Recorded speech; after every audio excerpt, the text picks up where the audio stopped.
Почитуван господин Анđушев, председател на управниот одбор на Брако, почитувани представници на менаџментот и вработени во Брако, почитуван вице-премиер Битичи, почитуван председател на Сојузот на Стопанската комора на Македонија господин Ажевски, почитуван градоначелник на Велес, почитувани пратеници, почитувани бивши пратеници кои што доаѓаат од градот Велес, почитувани представници на медиумите, почитувани граѓани. Најпрво би сакал да честитам на менаџментот на компанијата, како и на сите над 1000 вработени тука во оваа велешка компанија за нивната успешна работа. Иновации, инвестиции во технолошки развој и во човечки капитал се три евидентни работи во кои вложува компанијата Брако и кои што веднаш можат да се уочат на самата прва посета на компанијата. И фокусот на владата во услови на најголемата светска криза во поновата историја е насочен кон три цели: ублажување на последиците од кризата, мерки за економски развој на среден и долг рок, како и реализација на капиталните инвестиции.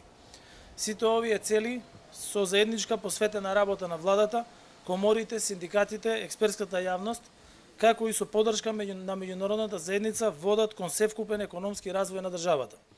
За време на обиколката на компанијата Брако имавме можност да го видиме процесот на производство, како и новите инвестиции во вкупна вредност од над 10 милиони евра.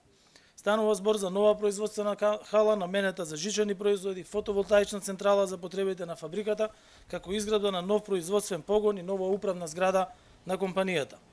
Овие инвестиции се многу значајни и нивната вредност уште поголема со оглед на тоа што се случуваат во моменти на најголемата економско-енергетска криза.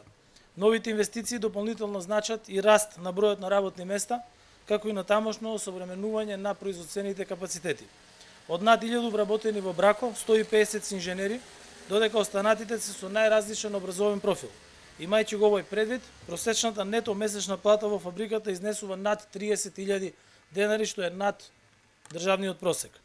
Влогот во човечки капитал во работниците е силно поддржан од владата и затоа уште од стартот реализиравме раст на минималната плата од 18.000 денари, а паралелно согласно статистиката расте и просечната плата, која истата изнесува скоро 30.000 денари во овој момент. Овие времења на економски предизвици за голем број на компании значат и голема иновативност и прилагодување на нивните трендови.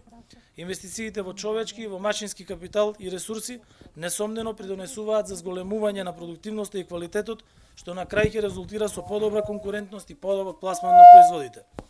Денес Брако има отворени представништва во соседна Србија, во Холандија, Германија, Велика Британија, во Соединетите Американски држави. Станува збор за меѓународен бренд што е активен и конкурентен во повеќе области, креирајќи производи со висока додадена вредност. Инвестициите како ова и развој на домашните компании се двигател на националната економија. Нашите заложби се насочени кон создавање услови за развој на приватниот сектор, младите својата идеја да ја градат во технолошки напредни приватни компании, каде со своите квалификации и знаење ќе остваруваат надпросечни примања. Посакувам успешна работа и во иднина, освојување на нови пазари, имплементирање на иновации и добро платени работни места. Ви благодарам.